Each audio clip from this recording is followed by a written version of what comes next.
우리 함께 묵상할 말씀은 시편 57편 1절로 11절의 말씀입니다.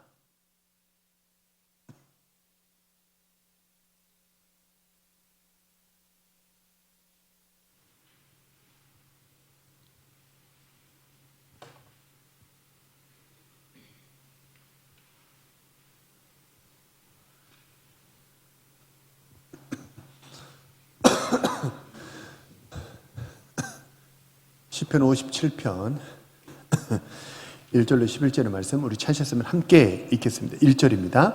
하나님이여 내게 은혜를 베푸소서, 내게 은혜를 베푸소서. 내 영혼이 주께로 피하되 주의 날개 그늘 아래에서 이 재앙들이 지나가기까지 피하리이다. 내가 지존하신 하나님께 부르짖으며 곧 나를 위하여 모든 것을 이루시는 하나님께로다. 그가 하늘에서 보내사 나를 삼키려는 자의 비방에서 나를 구원하실지라. 하나님이 그의 인자와 진리를 보내시리로다. 내 영혼이 사자들 가운데 살며 내가 불사르는 자들 중에 누웠으니 곧 사람의 아들들 중에라. 그들의 이는 창과 화살이요 그들의 혀는 날카로운 칼 같도다. 하나님이여 주는 하늘 위에 높이 들리시며 주의 영광이 온 세계 위에 높아지기를 원하나이다. 그들이 내 걸음을 막으려고 그물을 준비하였으니 내 영혼이 억울하도다. 그들이 내 앞에 웅덩이를 팠으나 자기들이 그 중에 빠졌도다. 하나님이여 내 마음이 확정되었고 내 마음이 확정되었사오니 내가 노래하고 내가 찬송하리이다. 내 영광아 깨울지어다. 비파야 수금아 깨울지어다. 내가 새벽을 깨우리로다. 주여 내가 만민 중에서 주께 감사하오며 문나라 중에서 주를 찬송하리이다. 주의 인자는 커서 하늘에 미치고 주의 진리는 궁창에 이르나이다. 하나님이여 주는 하늘 위에 높이 들리시며 주의 영광이 온 세계 위에 높아지기를 원하나이다. 아멘. 할렐루야. 우리 하면 앞뒤 좌우 옆 서는 거 서로 인사하시죠. 하나님 당신을 사랑하십니다.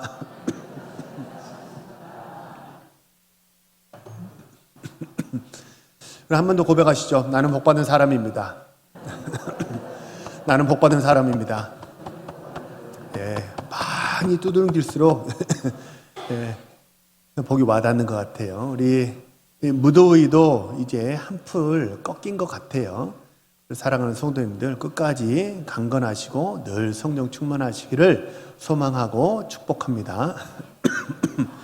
오늘은 광야 동굴에서 믹담이 터집니다 라는 제목으로 말씀을 전하겠습니다. 오늘 본문 시편 57편은요 다윗이 사울을 피해서 동굴에 있을 때 지은 시입니다. 다윗은 어떤 사람이었습니까? 다윗은 가정적으로는 아버지 말씀을 잘 듣는 효자였어요. 국가적으로는 어떻습니까? 나라를 골리앗의 위기에서 구한 구국 영웅, 충신이었죠. 사울에게 다윗은 어떤 사람이었습니까? 개인적으로는 참 내가 악신으로 고통받을 때 그 악신을 떠나게 했던 참 은인과 같은 사람, 치료자, 그게 다윗 아닙니까? 어느 면에서 보나 다윗은 백해무익의 정반대예요. 백해무익의 정반대, 백익무해한 그런 사람. 어디를 가든지 사람을 복되게 하고 사람을 즐겁게 하는 유익을 끼치는 아주 참 좋은 사람이 다윗이었다는 거예요. 그런데 우리가 생각할 때 이렇게도 사람들에게 다 유익을 끼치는 좋은 사람이라고 한다면 그러면 참 복받고 행복하게 참 잘 살아야 될 것 같은데, 그런데 다윗의 인생은 어땠냐면요 고난의 연속이었습니다. 젊은 시절부터 하나님이 이제 사무엘을 통해서 다윗에게 기름 부은 그 이후로부터 다윗의 인생은요 도피 생활의 연속이었습니다. 세상 살이가 그래요. 우리 성도님들, 나는 잘못한 것도 없는데 왜 이렇게 내가 고난받지? 고생하지? 그게 너무 의문을 갖지 마세요. 세상 살이가 원래 그렇다는 거예요. 다윗도 잘못이 있어서 도피 생활한 게 아니고 이 불완전한 세상 속에 살다 보니까 그냥 그런 상황이 생긴 거죠.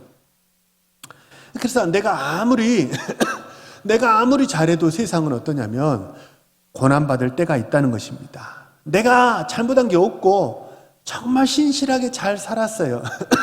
그럼에도 불구하고 고난을 받을 때 그때 지었던 시, 그게 오늘 본문입니다. 오늘 본문 시편 57편의 부제목을 보면요, 다윗의 믹담, 인도자를 따라 알다셋에 맞춘 노래라는 부제를 가지고 있거든요. 믹담이라는 말은 best of best라는 뜻입니다. 최고 중에 최고. 내가 지었던 시 중에 최고의 시, 내가 노래했던 것 중에 최고의 노래, 이게 뭐냐면 믹담이에요. 그러니까 베스트 오브 베스트의 이 다섯 손가락, 다윗이 지었던 시, 다윗이 지었던 노래 중에 이 다섯 손가락, 세 손가락에 꼽히는 노래가 뭐였어요? 믹담, 오늘 본문이었다는 거예요. 알다스엣은 무슨 뜻이냐면요, 알다스엣은 나를 멸망시키지 마소서라는 뜻이에요. 그러니까 이 알다스엣과 믹담을 합쳐보면 내가 마치 멸망당할 것만 같은 그런 극도의 고난과 스트레스를 당할 때 그때 어떻게 됐다는 거예요? 그때 믹담, 내 인생의 최고의 하나님을 만나고 최고의 시가 터져나오게 되었다는 거예요. 그래서 우리 사랑하는 모든 성도님들, 일부러 고난을 만나실 필요는 없어요. 일부러 고난을 자처하실 필요는 없어요. 그런데 혹시 고난을 만나셨다면 의아하게 여기지 마시고 그 고난을 통해서 더 깊고 더 크고 광대하신 하나님을 만나버리시는 우리 신실한 주의 백성 되시기를 소망하고 축복합니다. 그래서 고난의 시기에 왜 나에게 이런 일이 생겼지? 이런 생각보다 그때도 하나님을 바라보면 어떻게 된다는 거예요? 더 깊은 영적인 체험을 하는 그런 기회가 된다는 거예요. 이렇게 다윗이 하나님을 만났는데요, 우리도 마찬가지입니다. 다윗처럼 이 고난의 시기에 하나님을 만나고 체험하려면 그러면 어떻게 해야 되느냐? 상황을 쳐다보지 말고 누구를 바라봐야 돼요? 하나님을 바라봐야 돼요. 상황을 보면 안 돼요. 우리 왜 옛날에 불렀던 찬양, 옛날에는 그렇게 가스펠송이 많지 않았잖아요. 그 실로암 막 그런 거 막 부를 때, 그때 이제 불렀던 찬양 중에 사람을 보고 세상을 볼 때 만족함이 있어요, 없어요? 만족함이 없어요. 사람을 보고 세상을 볼 때 만족함이 없었네. 그러나 셋네 나의 하나님 그분을 볼 때 나는 만족하였네. 이것도 옛날에 막 이렇게 사람을 보고 세상을 볼 때 만족함이 없었네. 그런 제가 율동 부장이었거든요, 교회에서. 그러니까 율동이, 이거를 막 연습한 게 아닌데, 이렇게 옛날 찬양을 부르면요, 나도 모르게 옛날에 했던 율동이 막 이렇게 몸이 기억하는 것 같아요. 사람을 보고 세상을 보면요, 상황을 보잖아요. 그러면 반드시 어떻게 됩니까? 거꾸러지게 된다는 거예요. 낙심하게 되고 거꾸러진다는 거예요. 근데 반대로 살아나려면 어떻게 해야 돼요? 사람을 보고 세상을 보지 말고 누구를 봐야 돼요? 나의 하나님, 그분을 볼 때 나는 만족하였네. 웃게 된다는 거예요. 잠언 17편 22절에 보면 이런 구절이 있어요. 마음의 즐거움은 양약이라도 심령의 근심은 뼈를 마르게 하느니라. 마음의 즐거움은 약이에요. 양약이에요. 그러니까 내가 즐거우면, 하나님을 보면 즐거워요. 그래서 어떻게 되냐면 마음이 즐겁고 영이 살아나면 어떻게 돼요? 몸도 살아난다는 거예요. 양약이라는 거예요. 근데 거꾸로 세상을 보면 어떻게 돼요? 마음에 근심이 생기고 우울해지니까 마음이 무너지고 또 뭣도 무너져요? 영혼이 무너지니까 결국 뭣도 무너져요? 뼈가 상하게 된다는 거예요. 우리 몸에 병이 생기더라는 거예요. 현대인의 많은 질병 중에 요즘에는 정신과 약들을 그렇게 많이 먹지 않습니까? 제약회사가 암 투명 약으로도 돈을 많이 벌지만 정신과 약으로도 상당히 돈을 많이 벌거든요. 그만큼 정신과 약을 먹는 사람들이 세상에 그만큼 많아졌다는 거잖아요. 사람을 보고 세상을 보면 어떻게 되냐면 우울해져요. 마음이 우울해지니까 몸에 병이 생겨요. 그래서 생기는 병이 대인관계 장애, 우울증, 공황장애 이런 질병들이 막 이렇게 나온다는 거예요. 그래서 어려울수록 마음이 급하니까 막 이렇게 상황을 보고 발만 동동 구르게 되는데 그럴수록 어떻게 돼요? 초점을 분명히 하고 우리 살아계신 하나님을 바라보시는 우리 신실한 주의 백성 모두 되시기를 축복합니다. 출애굽한 이스라엘 백성들이 맞닥뜨린 지역이 어디냐면 광야입니다. 출애굽해서 마냥 좋을 줄 알았죠. 아, 이제는 자유다.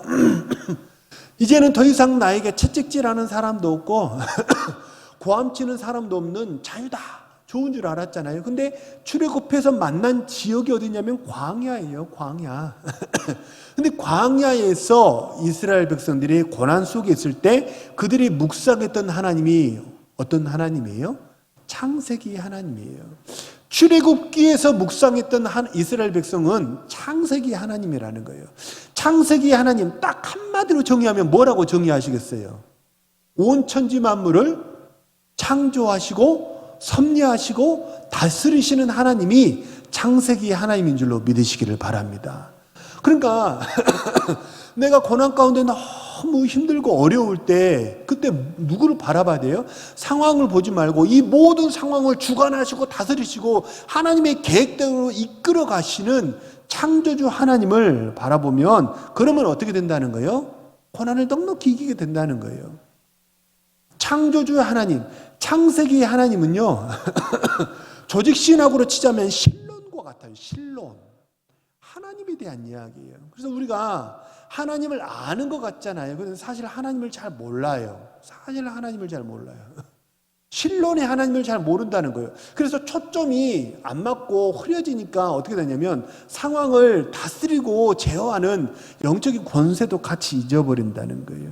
창세기 하나님은 우리를 위하여 에덴 동산을 지으시고 그리고 모든 과실을 다 먹을 수 있도록 물도 공기도 모든 과실도 다 예비하시고 그 마지막에 사람을 지으시고 이 모든 것을 우리에게 예비하신 후에 선물로 주신 그 우리 하늘 아버지가 창세기의 하나님인 줄 믿으시길 바랍니다.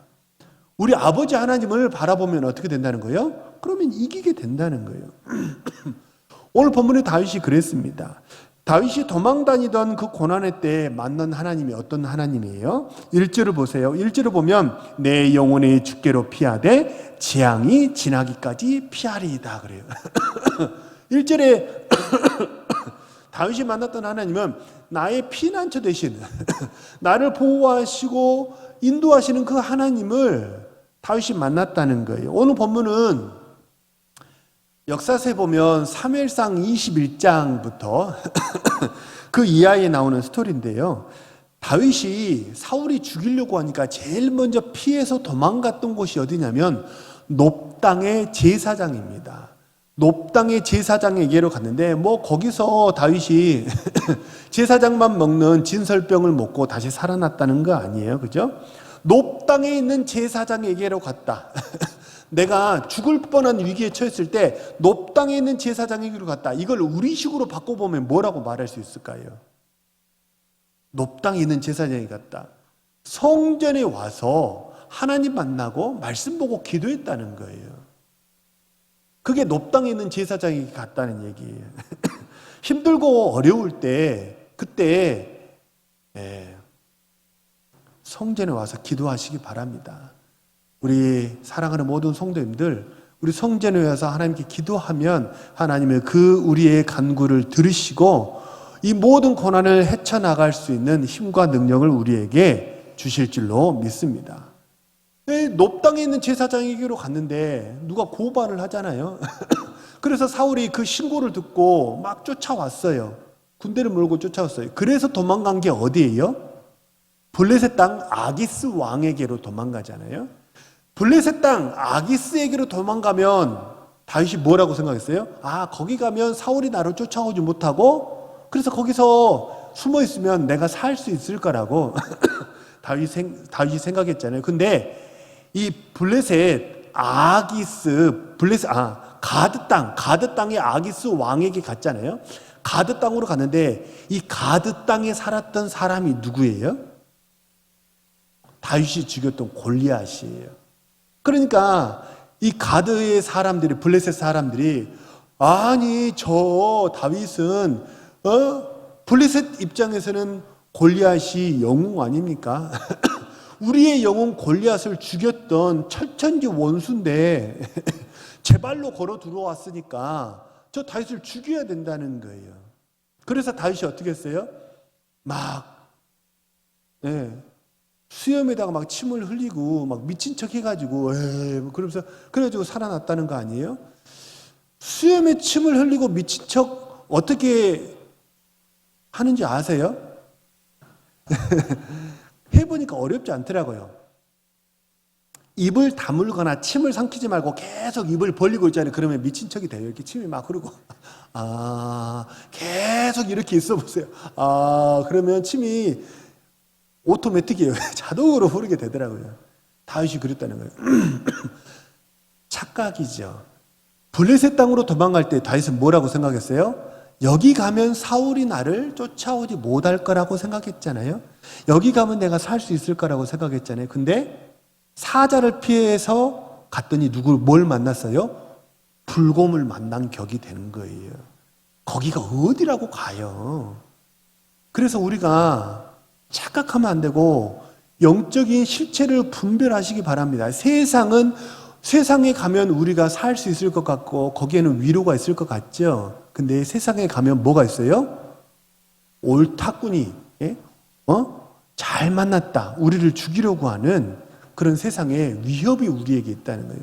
세상은 결코 우리에게 안식처가 되지 못해요. 살 거라고 생각했던 곳이 되려 죽게 생겼다는 거예요. 블레셋으로 가기 전까지 다윗은요 실패를 몰랐습니다. 블레셋으로 가기 전까지 다윗은 수치를 몰랐던 사람이요. 사울은 천천히요, 다윗은 뭐요? 만만. 그러니까 온 백성이 추앙하고 칭찬하는 구국 영웅이고 전쟁 용사예요. 그러니까 다윗은 블레셋으로 도망가기 전까지 수치를 몰랐던 사람이고 늘 칭찬듣던 그런 사람이 다윗이었다는 거예요. 근데 인생 최고의 수치를 경험한 곳이 어디예요? 죽을 뻔해서 침을 흘리고 미친 척해야만 바닥을 막 기어다니면서 침을 흘리면서 막 눈에 초점을 흐려가면서 그렇게 미친 척이야 살아남을 수 있는 그런 인생의 최고의 수치를 경험했던 곳이 어디입니까? 세상이라는 거예요. 그 착각하면 안 돼요. 세상에 가면 세상에는 우리가 기댈 곳이 없어요. 우리 안식처가 없어요.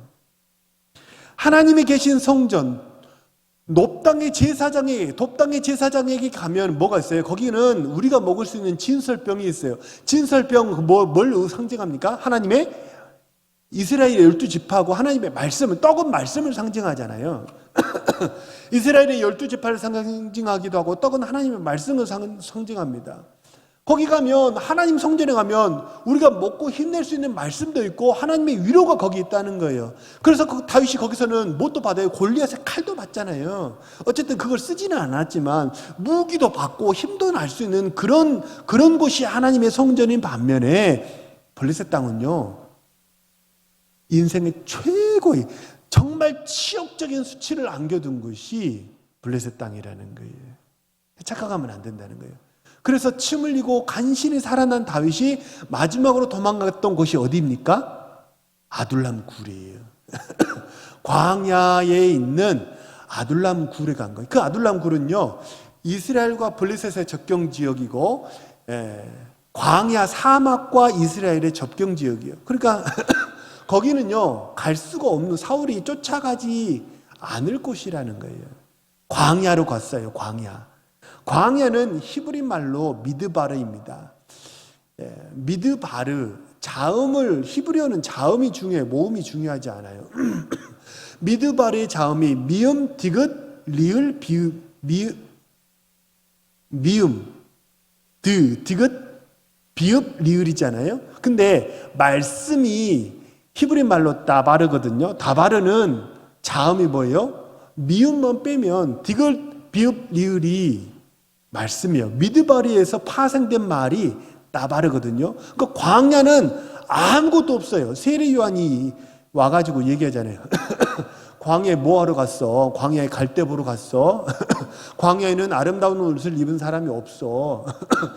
세례 요한이 얘기하잖아요. 그러니까 광야는요, 아무것도 없어요. 심지어 뭣도 없어요? 물도 없는 곳이에요. 근데 광야에 있는 것이 있다면 딱 하나 있어요. 그게 뭔지 아세요? 하나님의 말씀이 거기 있어요.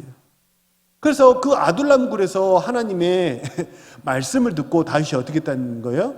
그 모든 상처가 다 회복되고 치유돼 가지고 용사로 거듭나는 시간이 됐다는 거예요. 다윗만 그런 게 아니에요. 그 아둘람 굴에 세상에서 멸시받고 천대받는, 요즘으로 말하면 사배자들이에요. 세상에서 실패한 분들이에요. 그분들이 다 아둘람 굴로 모여들었더니 그 사람들이 어떻게 바뀌었어요? 나중에 사무엘하 22장에 보면요, 그 아둘람 굴의 용사들이 다윗의 용사들로 다 바뀌어버렸어요. 그리고 그들이 누구도 죽이는 사람이 됐어요. 골리앗의 동생 이스비브노. 골리앗은 죽어서 없는데 골리앗과 같은 거인 족속들이 골리앗, 이 블레셋 땅에 5명 있었거든요. 그래서 1명 죽어서 4명 남았잖아요. 그 골리앗 장수들을 이제는 다윗이 죽이지 않아요. 다윗의 용사들이 다 죽였다는 거예요. 그게 뭐 어떤 목사님이 그런 얘기를 해요. 다윗이 골리앗과 싸우러 갈 때 가지고 갔던 무기가 뭐예요? 물맷돌이죠. 물맷돌 몇 개 갖고 갔어요? 네? 5개 갖고 갔잖아요. 왜 5개 갖고 간 줄 아세요? 하나 던져서 안 맞으면 또 던지고 또 던지고, 그게 아니에요. 골리앗과 같은 거인 장수가 블레셋에 몇 명 있었어요? 5명 있었거든요. 성경에 나오진 않지만 어떤 신학자가 그렇게 추측을 했다는 거예요.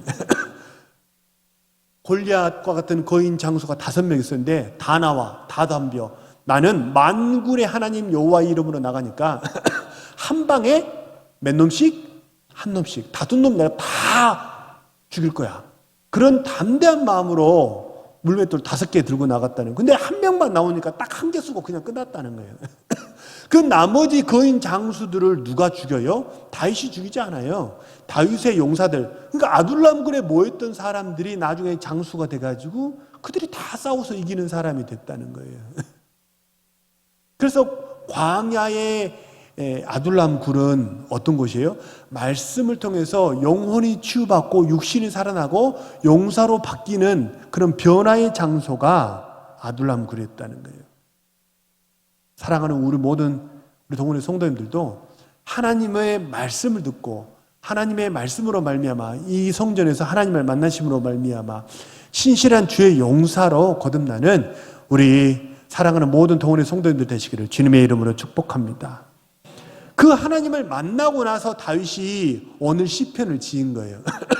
그 하나님을 만나고 체험하고 나서 하나님이 내가 도피하는, 나는 수치스러운 인생인 줄 알았더니 하나님이 나와 함께 하시는구나 라고 깨닫고 나서 오늘 본문 시편을 지었는데, 다윗이 만났던 하나님이 어떤 하나님이에요? 다시 1절을 보면요, 나의 피난처 되신 하나님이라고 고백하고요, 2절에 보면요, 나를 위하여 일을 이루시는 하나님이라고 고백하고요, 3절에 보면요, 비방자에게서 구원하시는 하나님이라고 고백해요.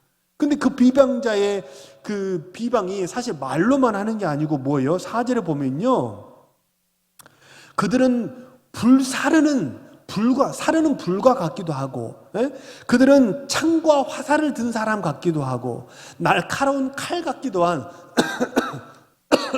그런 아주 나를 협박하고 위협하는 그런 사람들이었다는 거예요. 그 사람들에게서 하나님이 나를 구원했다는 거예요. 그 하나님을 딱 체험하고 나서 다윗이 고백했던 게 몇 절입니까? 5절이에요. 우리 찬양했잖아요. 우리 5절 같이 한번 읽어볼까요? 5절입니다.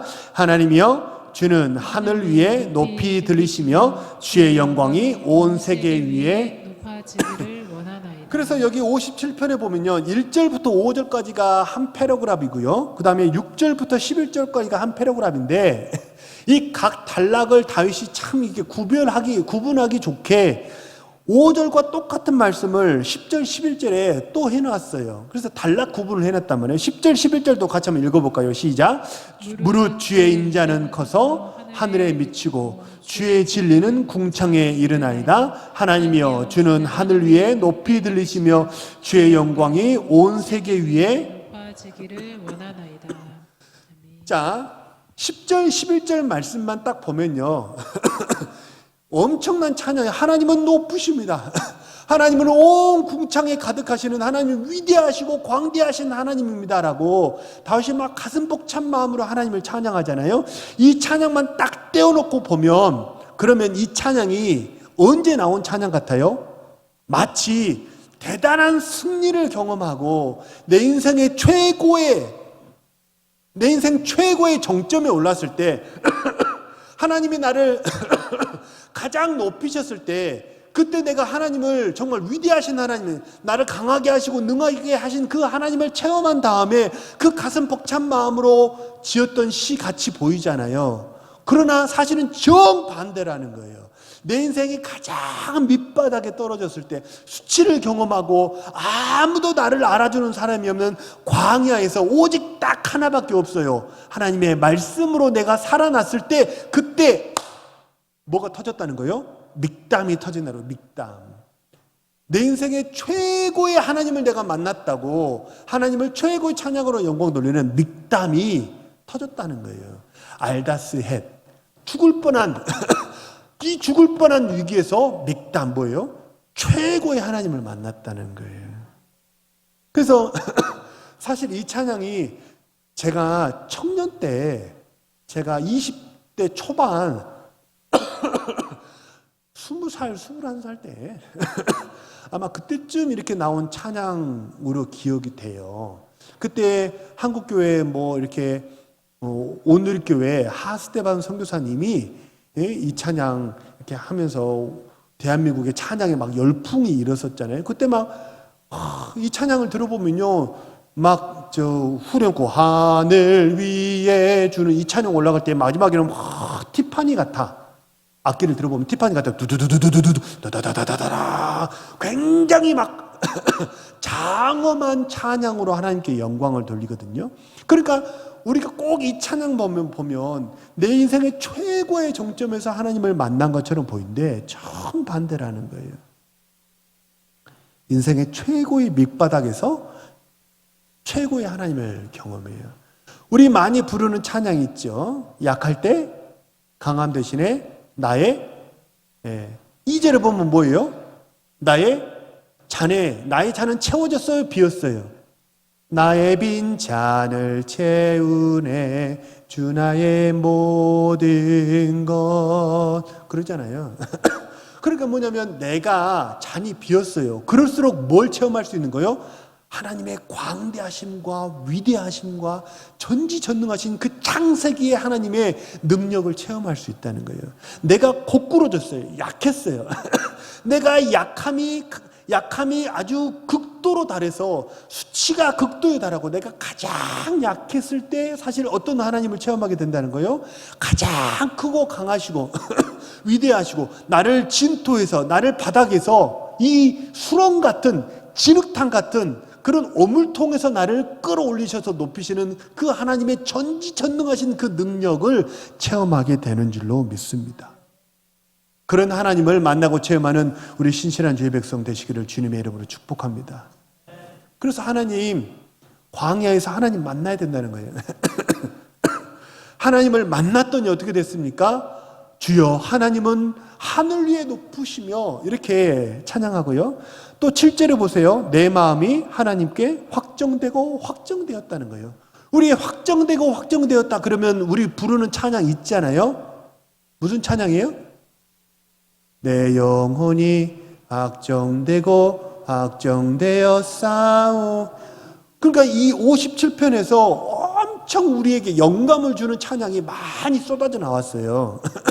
내 마음이 확정되고 확정되었사니 마치 딱 보면 욥의 고백 같지 않아요? 그죠? 확정되고, 근데 이게 시편 57편 다윗의 고백이고, 내가 잘 됐을 때 내가 그렇구나, 내가 이렇게 잘 되는 거 보니까 하나님이 나를 도우시는 걸 내가 이제는 알겠어. 잘 되는 걸 보니까. 그래서 내 마음이 나는 하나님께로 확정되었어. 나는 하나님을 믿고 따를 거야. 그게 아니라는 거예요. 정반대예요.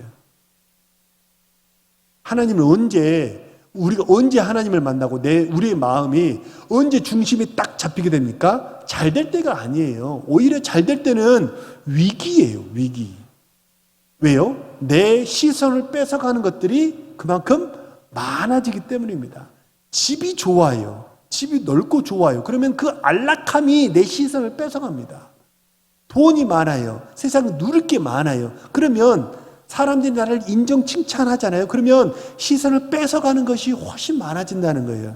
그래서 오히려 그때가 위기예요. 반대로 내가 고난을 경험하고 상실의 아픔이 있고, 그리고 누군가로부터 내가 배신과 위기를 경험했을 때, 그때가 언제예요? 하나님을 만나면서 이렇게 어려울 때도 하나님이 나를 딱 붙잡아 주시는구나.